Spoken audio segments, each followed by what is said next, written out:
All right, well, welcome back for this is the first time we're back in the studio this semester, and first one this year again. Let's just go around the table. We've got a new member joining us. We do have a new member this time. First, the usual cast. We have Brennan Saul over here, and Gray Hyatt, as usual, and over to my left, it's a new one. Do you want to introduce yourself to us? My name is George Wigington. I am a junior politics major at Wake Forest, and my team is Manchester United. A lot of poor choices there, but that's okay, George. And as usual, I'm Christopher, and the show is Next School Wins. Season 2. It is Season 2. Somehow we, not necessarily that we got renewed. We changed homes. Yes, right. we did the dropped by. Promoted. That's a good phrasing. I think it would be relegated, but we went from the main network to like one of those offshoot ones. We went to Adult Swim basically.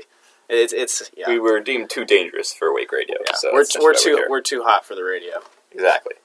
And well, there's a lot that it's really gone on since we were last here. So I mean, it's really an entire summer of great sports. That's definitely true.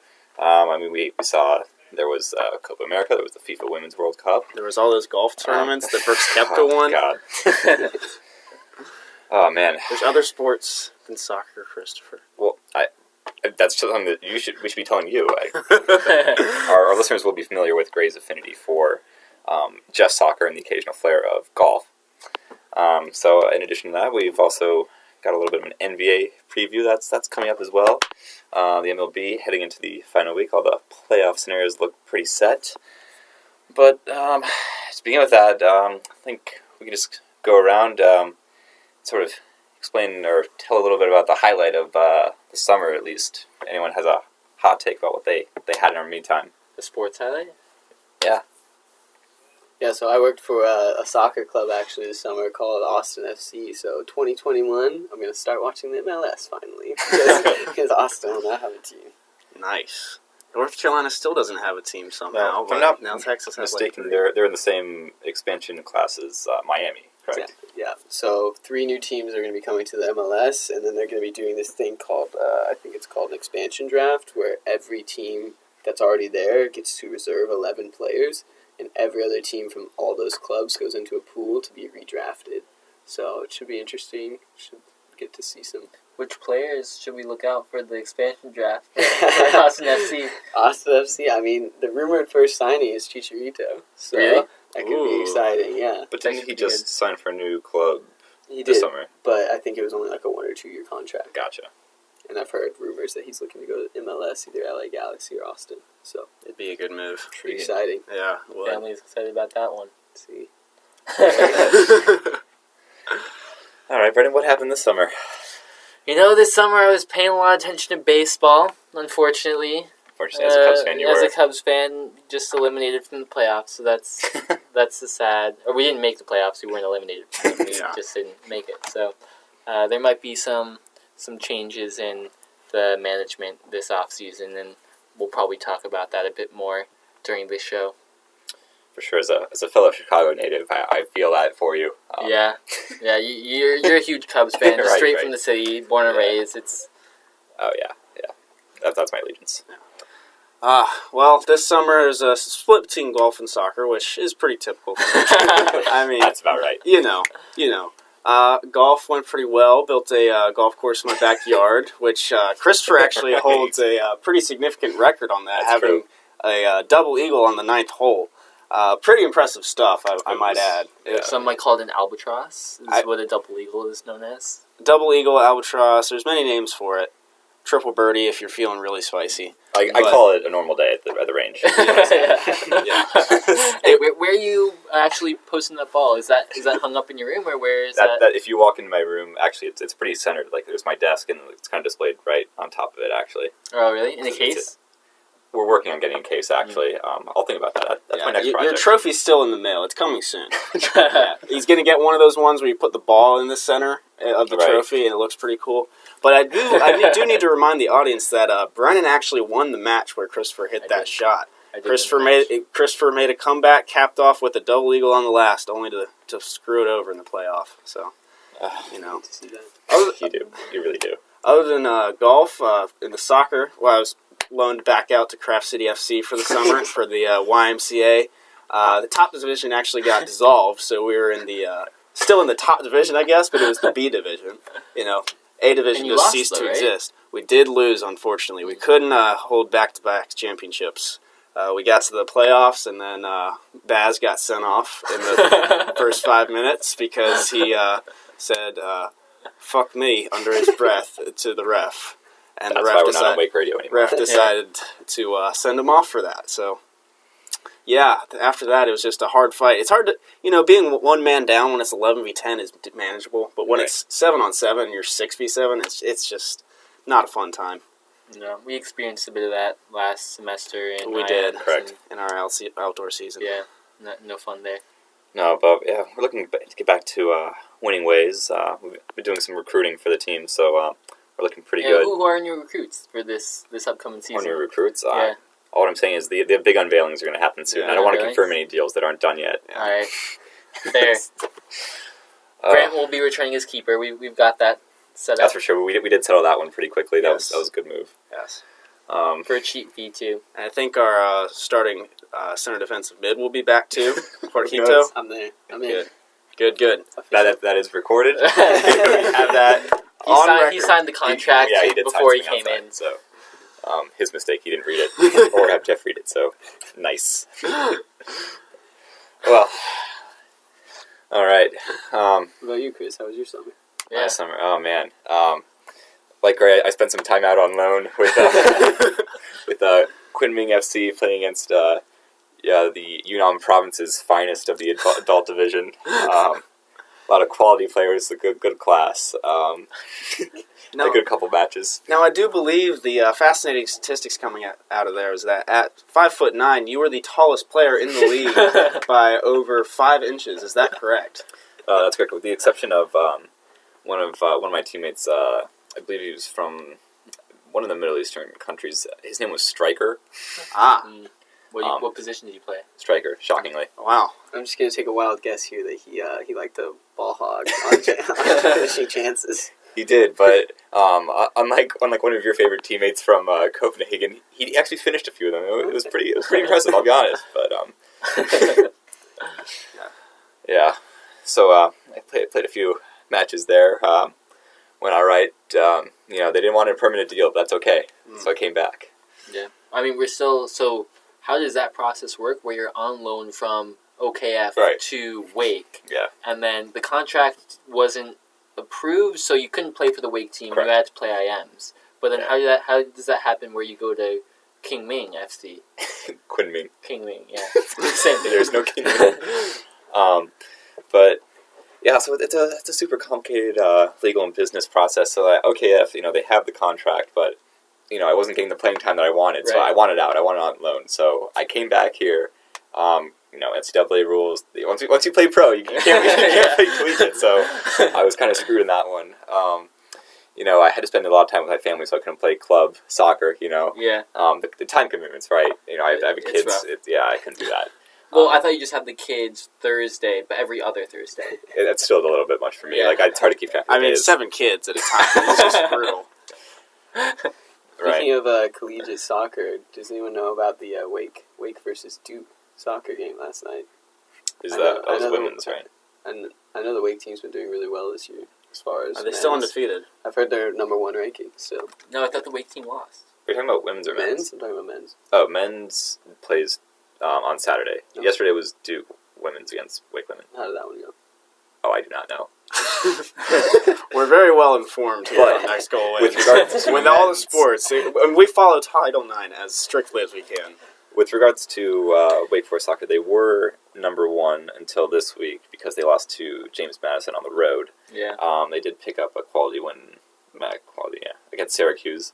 They're playing #4 Clemson tomorrow night. At home. That's going to be a big one. So Venezuela giveaway. That's true. Venezuela giveaway? Yeah. Oh, we have to go. Yeah, that's. I don't know what. Yeah, because a lot of children come to those games, and it's already bad. But then you throw in those horns, and it's like, oh my god, oh yeah, it's gonna be I can't be there anymore. It's 2010 World Cup vibes. What about Wake football this year?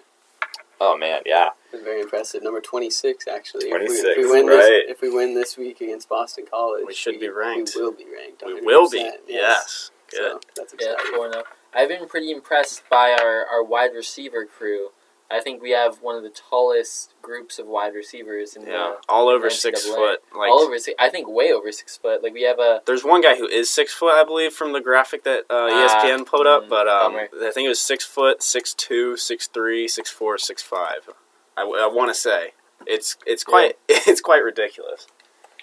And in particular, my friend from Spanish class, Sage Surratt, actually, he is killing it. Yeah, I think he's leading the ACC in yards for wide receivers. I'm pretty sure, and probably touchdowns. Honestly, he has a lot of those. Definitely proven himself to be the better of the Surratt brothers. True, especially in that UNC game. Yes, for sure. Well, speaking of that, Wake also somehow is now the second best team in the ACC. Which what? I don't know how that happened, but. I mean, it's been a pretty down past few years for teams like Louisville and Florida State, especially, who have taken a big fall. Yeah, I wouldn't mind making a run for the ACC title. If we run the table, we get Clemson on the last day or the last game away. So that would be big if they're both undefeated. That one I would. That could be College game day. If we're both undefeated at that point, yeah, that could be I think it would. I think that the game that we're going to be tested the most is this game and NC State for the rest of our schedule. Boston College is pretty good. They have a really good running back. I was talking to one of the defensive linemen in my theater class, actually, and he was talking about how good their running game always is, but apparently they've been coached up on it really hard, and he's feeling really confident going into the game tomorrow. So we'll see how that turns out. I'd like to hear that. Who is this guy that you're getting the insider information from? He's going to keep his sources anonymous. You have to respect that. Oh, well. And then also in Wake, the men's and women's golf team are both ranked number 1 as well. Yeah, the Wake golf team has been killing it. They won, I think, the first tournament of the year, and then just haven't cooled down since. And then women's golf is just continuing their great form from last year, where I think they finished 3rd in nationals. Really had a chance at winning it too. So even though they had some graduates leave and join the LPGA tour, they have continued to stay up there. Then I'm not sure how many of the guys from the men's team graduated, or if any did graduate, to be fair. But What are you saying, Greg? Well, I mean, they just might not have been seniors. I'm not saying that Gotcha. We're going to 5th year, Christopher. Us golfers actually care about our studies. Yeah, I'm sure they do. Although I also have heard they have a reputation for being some of the biggest partiers, but we'll leave those up to rumors. Okay. Well, all right. That's just what's happening in Winston-Salem. A lot of great things at Wake. Actually, I feel like the first time in a long time, a lot to be excited about in this area. However, take a little bit of a step back and you take a look at one of our favorite topics, obviously, the Premier League. A lot of things heating up here. I think I'll begin the discussion just by mentioning this game that's on Monday, and it'll probably lead to a lot more. So, Manchester United will take on Arsenal this Monday in what proves to be a real David versus Goliath clash, if you ask me. The underhanded poor man in Manchester United who, I mean, they've really just been downtrodden for the past few years. No real strikers now. David De Gea, who, he must have switched bodies with Loris Karius at some point. It's just sad at this point to watch him play. To be fair, over the transfer window, I was very excited when we were cleaning house with Lukaku and Sanchez. I felt a lot of the reason United were bad was because of the attitude in the locker room, and I think Sanchez and Lukaku were both bringing the locker room down. But now that Martial, Rashford, Pogba are all going to be out for our Arsenal clash, maybe we're thinking we should have also bought players this summer. Yeah, that would have been a good idea. Yeah, or maybe one quality defender instead of Harry Maguire. who has turned out to be nothing but dismal. But Harry Maguire has been leading that defense. He's an orchestrator. Yes, that's what we were told. when he orchestrates those 15-yard passes that are just given away straight to the opposite team, yes. Phil Jones doesn't seem so bad now, does he? Somehow Ashley Young has fiended his way back into the lineup. He always does, somehow. He always manages to get back in somehow. Have you guys seen the video of Ashley Young where during a game a bird poops in his mouth? Have you seen that? No, I haven't. Alright, we might have to pull that one up for the viewers. Have you seen one of the many videos where Ashley Young dribbles it upfield, completely loses it, and then we get counterattacked and scored on? I'm hoping to see a replay of that on Monday. In his defense, he is supposed to be a winger. And at heart, he still is. Even if you've been pigeonholing him at left back for the past 6-7 years. Meanwhile, on the complete contrary, Arsenal they'll be getting back 3 defenders for this clash. Rob Holding in central defense, who hopefully replaces one of Socrates or David Luiz, who I don't know how they play soccer. If you look at any video of Socrates playing defense, he just he tries to tackle people. It's awful. I would go as far as to say throwing Brennan in the Arsenal defensive line would be an improvement. I am 64 rated now. That's fact. Okay. David Luiz has looked pretty terrible. Sideshow Bob In about 166 games with Chelsea, he conceded 2 penalties. In 4 games with Arsenal, he conceded 3. I've heard rumors that he's actually acting as double agent. He's doing well. And then also back is Hector Bellerin on the right side. Big improvement over Ainsley Maitland-Niles, who doesn't know what position to play. Can we expect Bellerin to start? Bellerin? That's interesting. He was on the bench, but he did make an appearance in the big Carabao Cup win against Nottingham Forest. He did replace Kieran Tierney, who made his season and Arsenal debut that day. So it'll be interesting to see who starts there. Emery might go with a more conservative decision to play side Kolasinac instead, as he has been at the start of this season. What have you thought of your new signing, Pepe? What have you thought of his performances, or Cabellos, either of those signings? With Pepe, it's more so, I don't know if you saw the one guy, Saka, who made his debut against Frankfurt. He had a goal and 2 assists in that game. He played really well. That debut is kind of what we've been expecting from Pepe for the past, 7 games. Right, and he's only scored a penalty so far, right? Yeah. It's a good pen. Class pen. I feel like he hasn't really made much of an impact in the game. So far, no. He hasn't, but he's kind of a guy that you have to give time to. Arsenal has a long history with French players, so I don't know if that's going to have much effect on him, but hopefully it does. Ceballos gets a lot of benefits because he is Spanish. You know, if he makes one move, people are like, whoa, yeah. That's insane. But then as soon as some English dude like Mason Mount does that, they're like, well, he didn't move. He should just pass it. He's doing too much on the ball. He's too flashy. Oh, and look at that Spaniard. Oh, such great skill. You love to see it. This is why I love the Premier League. We get all the best from all the different leagues. It is the best league in the world. We need Ceballos. We just need less British players. That's what we need. Now we must discuss, why is the English team doing so terribly? Why isn't the Prem producing all these great players? Because England is actually not supposed to be good at soccer. Hey, we invented it, though. That means nothing. Speaking of English players, what do you think of Tammy Abraham? Is he going to keep his form up? Yeah, I think he is a pretty solid player. I think even if his form dips a little bit, he'll still be a decent player. And I mean, does Chelsea really have anybody else until the transfer ban lifts? That's why. Yeah, so I think they're going to have to play him. And I mean, if you get enough play time at that level, you're going to eventually acclimate even more, and I think develop as a player.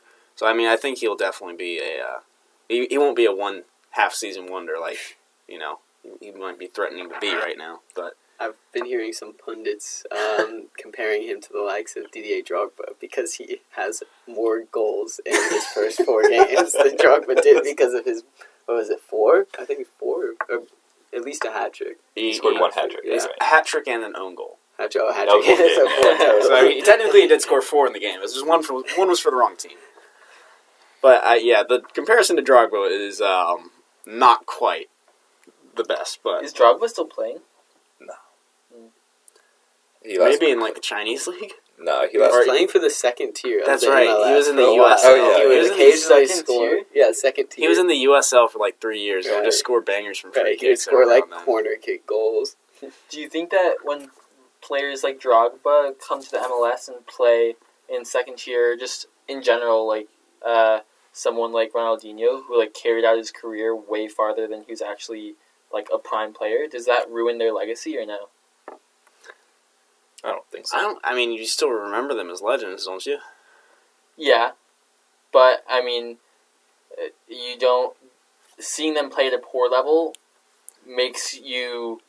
I don't know. Like, for some reason, it gives me like a sad feeling. It's this. It's not what used to be. I know, and I feel that, but I think it helps also you like cement your notoriety if like you go to one of those leagues and you raise the attendance numbers. That like that just kind of proves how big you are. I don't True. know. I think it's different for soccer than like other sports. Like you see a guy like Eli Manning, like it sort of hurts his legacy, the fact that he gets like benched right now, sort of retiring. Whereas in soccer, you avoid that by going to another league. True. It's easier to do that. I think it's almost more impressive too. Whenever I would watch Kaká play for Orlando or Nani right now playing for Orlando, like those guys are 40 years old and they're still doing extremely well. They still have like I think Ibra is leading the MLS in goals right now. Yeah, he's tearing it up. and he is so much older than everyone he's playing with. Yeah, how old? He's 35? At least. I think he's at 36 now. I mean, he was like 33 coming to Yeah, United? 34 United, 33 sounds right. But remember, David Villa was winning MLS MVP like every year with NYC, Right. Yeah. which is it's absurd because he was like 35 and like everyone else is like, come on, like Right. you have to play better. I mean, what do you think, Brennan? I don't know. I see your point. I agree. I think that it is impressive that they are still able to play the game well and like in smaller leagues. Like the MLS isn't comparable to the Premier League by any means, but if they're still Give able it 10 to, years. that's what I'm saying.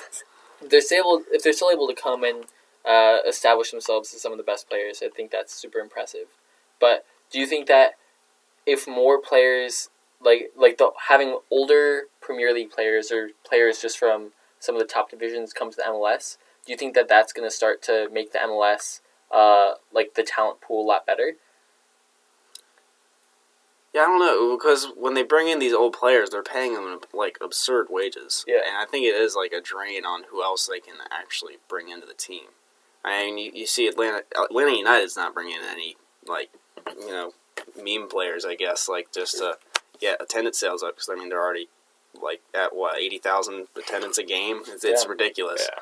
And I know they won the league last year. It looks like they're probably going to win the league again. Right, instead of investing in those old players who like can score, like Rooney will score a good goal once every now and then, but if you watch DC United games, he's just like chilling, like he just chills in the center of the midfield and like hangs out and scores. He's playing for the highlight reel. Right, exactly. When the game's tied 2-2 in the 90th minute, he'll make that run back and then win That the was ball actually and send insane. it up. But Yeah, that was probably one of the best plays I've seen. yeah, Have you seen that? No, I haven't. Dude, Oh, it's yeah, you have to insane. watch the goal's open at the other end. It's 2-2 in like the 90th minute. Rooney runs all the way back and tackles the dude as he's sprinting towards the open goal. It's a 1-on-1 too. Yeah, This and is for Saves the DC goal. United. Yeah. from behind makes a perfect clean challenge. Yeah. Gets up, has the ball, and sends it all the way back to the other box where the guy heads it in. They win. No way. Yeah, how'd you miss this? Oh my goodness. This was huge on like the internet for a long time. I remember, like, I don't watch the MLS, but I saw that one live. I just was looking at it. I was like, what? I watched Ibra's debut live, and in Ibra's debut, he scored a half-field volley. That's right. Game That was winner. crazy. That's In right. addition to like a flick volley from outside the box, And then, like, a early. header off the plate. Yeah, he had Yeah. a hat trick. But do you think having someone like Ibra or Rooney on the team, like, do you think that maybe they drain a little bit on the salary cap or the team's ability to pay younger players? But do you think that they are able to mentor players and give some sort of their experience? I don't think Ibra would be likely to do that. He's not really a leader type. Yeah. He's kind of a selfish D-bag, but I think players like Rooney or Nani and Rooney would be that type of guy. I'm waiting to see a guy like Charisma coming to the MLS. Yeah. One of George's favorite players. That'd be nice. Might tune into a few games. Who is he? Ricardo Quaresma. You just guy. Oh, yeah. Yeah, he does all those outside the foot shots and has a great six pack. And Of course, that's what Gray George knows about. likes. Yeah. He has the poster in his room, actually. No, that just stole that from George's actually. Anyway, yeah, to your point with a guy like Ibrahimovic, like, yeah, you have to look at like his discipline record in the MLS. He does weird stuff. Like I think recently he choked some dude. Like he was like trying to defend. Yeah, he has weird anger issues. He really does. Ibra's also somewhat a bad look for me for the MLS because in his post-game interviews, he just like shits on the MLS. Yeah, he's like, I dominate this league. Like it's like he's compared it to playing with schoolboys after one game, and I'm just like, yeah, that's like pretty harsh, man. Like this is our soccer. You have lost a lot of games. Like LA Galaxy finished like dead last They're season. barely in playoff contention right now, Yeah. actually. So like they have to win these games. That's interesting. I'm actually tuned into LA Galaxy this season. Decent amount. Watch Ibra. Good. So marketing worked, I guess. I'm just hoping when they add more teams to the MLS that they actually get one like within a 500-mile radius of my hometown. Like that would be nice because I just can't get into the league when there's just the only teams that are being added are in Florida and California and Texas. Like it's They go with the money. and there's a huge market here in North Carolina for soccer. Like this is actually one of the biggest soccer states. Like in all the polls that have been done. But they just haven't actually found a team yet. I mean, North Carolina FC has been trying, but they're just kind of too small as of right now. And how do they get bigger, Gray? I guess they just got to Dave make that Ray investment. Hyatt, Dave Hyatt. Yeah, they signed me, and then it's all up. It's all that. Yeah, That's a formal transfer demand from Dave. You heard it here first. Well, so you could probably broker a deal with Might Austin be able FC to, and yeah. get him on there. We'll talk to Jeff. Now, if I'm not mistaken, the other team is in St. Louis, correct? That they're adding? St. yeah, Louis. St. Louis. Which, I mean, that's another The big Midwest market. is also very big for soccer, so it makes sense that they're adding more teams there. I think Nashville is trying to get a team as well. Oh, right, yeah. That could be close to you. That would be kind of close, but still not the same state. Right? I don't even think I'd cheer for a South Carolina team, to be fair, but Well, that's in Tennessee, so don't worry about that. I wasn't saying that South Carolina. Sure you Yeah. weren't. Okay. I think the Chicago Fire are actually Oh, God. moving to play at Soldier Field now, which would be a pretty big They move. did. They made Yeah. the move. Yeah, so that's Finally. pretty But- big because Don't they have to like sell out the stadium? I've heard that if they don't sell out the stadium for like X number of seats, then they're not making a profit, and then they're gonna get kicked out, and then they have no stadium to go to. So there's like so much pressure on the Chicago Fire marketing team right now to like fill the stadium for these games. I think that I don't know if they'll be able to fill the stadium. That seems like it'd Maybe be not tough. fully, but they have But- like a goal. But their old stadium like wasn't even in Chicago. It was so far away that no one was going to the games. So that should be interesting. I think Bastian Schweinsteiger is still on the team. Yeah. Right. He's he pretty moved old. to center back this year. So Did he he's really? playing center back? Yeah. for the What? Fire, yeah. Wow. Is he so Okay. good? He has 37 pace on FIFA. So Wow. Jeez. Man, He was never fast. no, it wasn't, but I mean, it's kind of seems like he's wasting his passing talent yeah. at center back, but I mean, he also was a great defender, so guess it makes sense. He's not still playing for the German national team, right? No. No, he's been he retired At the like, World Cup yeah. champion. Yeah. I think Yeah. so. What do we think about the German national team? They're at a crossroads now, but I think they're entering a good phase now. Getting rid of like the Muellers, Boateng, the Hummels, that crew. Did they pull out the win against Gibraltar that they needed? Or what was that team? I think What they, team? they needed to beat. They beat Northern Ireland. They needed, Oh, they yeah. needed to beat Northern Ireland to Did they have do a that? chance to get out of their group. They did beat Northern Ireland. Northern Ireland beat everybody else, but now they have to play, or they played Germany once. They play them again, and Right, then they also they play the lost. team that's in third. So like Northern Ireland were on top of that group, but they These are the Euro qualifiers that we're yeah talking about. yeah. Yeah, but a lot of exciting players. Looks like a guy like Joshua Kimmich is going to be like the new captain of the German national team. So he should be What team does he play for? Bayern. Surprise, surprise. Yeah, it's just the German national team is Bayern. It's pretty much just goes in phases. Like Which is why when Bayern's bad, Germany's bad. exactly. So like now you have to wait for Bayern to buy all the players. Right. Like and then they're going to go to the German team. Yep. and then they're going to go back to Dortmund after they fail. Yep.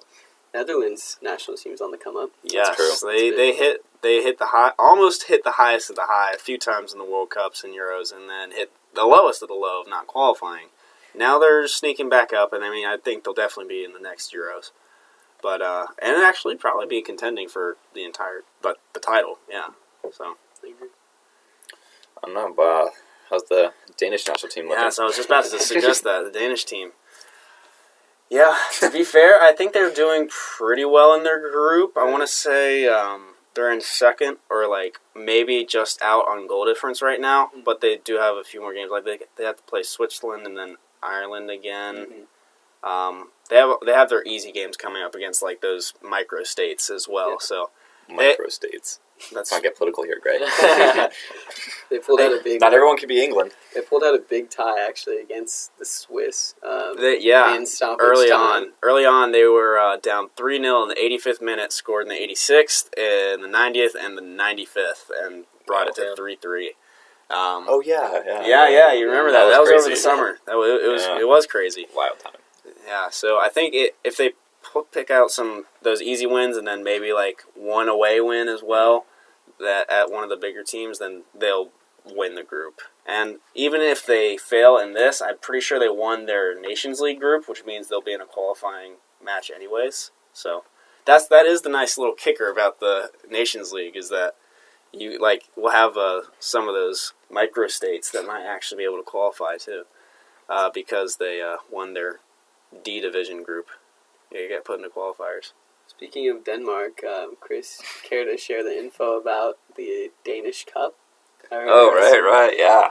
It's a big upset. We're all former residents of the southern neighborhood of Copenhagen, Ama. It's called Amager.